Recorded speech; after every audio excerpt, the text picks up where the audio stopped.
Cool, we need to go to central Manchester with my boy Emil Franchi is. What are you saying, bro? Hey guys, how's it all going? Glad there was no fallouts there. We're here at the National Football Museum in Manchester ahead of a clash between two previous Premier League champions. We've got Manchester City taking on Liverpool this weekend in the early kick-off. There's Mo Salah having a big smile there. He'd like to get his hands on this trophy once again, but we're joined by true fans as well, I must say.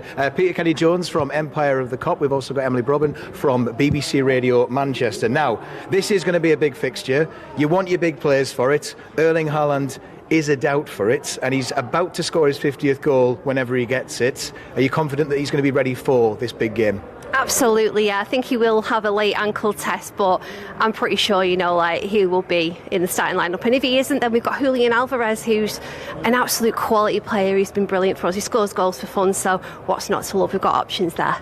Well, Peter, speaking of scoring goals for fun, Mo Salah, it's his team, isn't it? Man City, he loves scoring against them. He scored in every fixture against them last season. 2 away from 200 for Liverpool in all competitions. Do you think he's going to continue that role? Yeah, I was saying, unlike Guardiola, Jurgen Klopp hasn't lied about the fitness of any of our players, so Mo Salah's going to be straight in. Hopefully he gets his couple, chasing down some legends in our club, and just say, break that record at the Etihad. There's not many better places to do it. And you seem very confident about that as well. Yeah, I'm cautiously optimistic, I'd say. Obviously it'd be a massive win if we get there, and fingers crossed, that's what we do. Now, Emily, you did say that this was a game that still makes you nervous. What is it about this fixture that does that for you? I just love the sound of the final whistle with this fixture. I think it's an absolute thriller for the neutral. It's pulsating, it's blistering football, it's the pinnacle of the Premier League.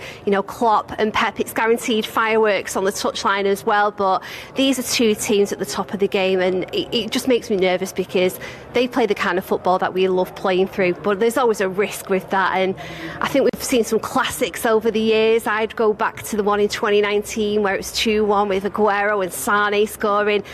That was Liverpool's first defeat that season, and it tipped the title race in our favour, and it's always a bit of a game of chess between City and Liverpool, so I'm nervous. I think it'll be like that again tomorrow. And Peter, we've named one of the great fixtures there. What about yourself? Which one stands out in your memory? Yeah, well, I think we both have the dominance at home. I think so. Our best memories are probably at Anfield. Same season we beat them home and away in Europe. We then had a big win in the Premier League as well. It was 4-3, 2 late goals from them. I think we lost our focus a bit. We were celebrating too much, but we got the 3 points, boss celebrations, and that's what it's all about.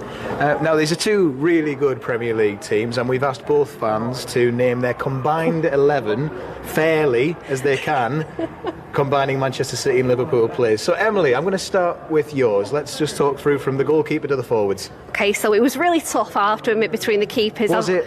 Yeah, he was. I've opted for Edison. I know that. Look at that. Come on. I know he doesn't start for Brazil, but has Alisson ever won a treble? And he did win us that treble. He got us over the line out in Istanbul. So my pick there is Edison. We go with Kyle Walker at right back. Got John Stones at the back, but he plays the hybrid role. Ruben Diaz I've opted for, but not been at his best this season. Peter's hyperventilating next to me right now. Overall, I'd go with him over Virgil, and I've been generous. Right? Okay, this is a bit of a weird one. I've not put Trent at right back because he's not pipping Kyle Walker for me.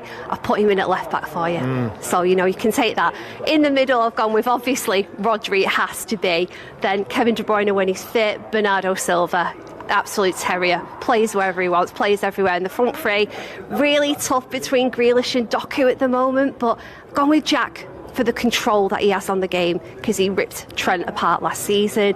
Haaland and Salah always scores against us, and Haaland scores for fun. Spot the Liverpool player in there, I think, isn't it, Peter? Look, how's yours looking? I feel like you might have been a bit more generous to Manchester City. I did it properly. So if we're going to put the players who win City the treble in goal, then Lukaku would be in. But I'll put Alisson in goal because he's the better goalkeeper. As you said, he plays for Brazil. Pretty straightforward. Trent right back.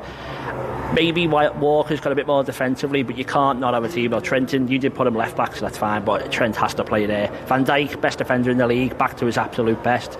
I was torn between Diaz and Akanji. I went for Akanji only because we saw what Diaz did against Chelsea, diving in, rash, don't want that in your team. Robbo left back, has to be. He's probably the best left back in the league, up and down, and you don't really have one, so that's why it made sense. Rodri, probably the best defensive mid. You've also got De Bruyne, who you can't not pick, and then Szoboszlai. I don't think everyone who's not a Liverpool fan has seen what he can do yet. I really hope this is the fixture where he makes his name. Salah, obviously, Haaland, obviously, and then Bernardo Silva, probably the most debatable one, but he's the best player who I hadn't picked when I had the 10. I think good managers get the best players in the game, and that's why Jurgen Klopp's the manager as well. The terrier, as we called him, Bernardo Silva. I'm never going to forget that one. Well, we'll leave all of those decisions to be made by the managers at the game tomorrow. But right now, let's go and see when Kyle Walker caught up with Joe Gomez, the Liverpool defender, speaking about some of his influences. And we've got all sorts. I mean, we've got video games over in the corners over there. We've got blow football over here. But there's one that most people will recognise, and our two fans from earlier are currently trying their hand at it. Subbuteo. What makes this game so loved? I think with Subbuteo, it's just so enduring, isn't it? It's absolutely iconic in its appeal. It's a game that kind of emerged off the back of the Second World War and has kind of gone through many incarnations. Playing a very modern version here, but of course, going back to the 1950s. Plane's a very heavy term there. Yeah, going back to the 1950s, it's got some universal concepts which have, stayed around where, flicking to kicking and, it's a very dedicated fan base, I think, all over the world. Are you any good at this game? Categorically, no. Our guys here on the table aren't actually doing that well either. Emily's just missed the ball there, and Peter's just launched a Subbuteo player under a man's foot, actually, so we'll try and retrieve that. It looks okay, there's no injuries there. There's maybe like a precursor of what's going to happen. Shall we maybe make this easier for you both and do a penalty each at each player's Subbuteo keeper that we've got here? So, Peter, Liverpool going to go first against Edison in goal, who you said was rubbish earlier? Yeah. Right, let's see. So let's have a nice big run up. What do you think of the technique here, David? Oh, well, champion there, from what I can see. Is it going to go in? The player went in, but the ball didn't. Yeah. Great save from Edison. Let's take it up to the other end. Here we go. Erling Haaland, who might be injured tomorrow. Emily, are you ready? Let's see what he's like against Alisson. And it's a goal for Man City. 1-0 to Man City on the Subbuteo table. Thank you to David. Thank you to the National Football Museum. Let's go back to the studio and maybe see what happens tomorrow when the game kicks off. Hopefully it's just like that. Erling Haaland penalty. Absolute carnage. I'll take it, definitely. If you're not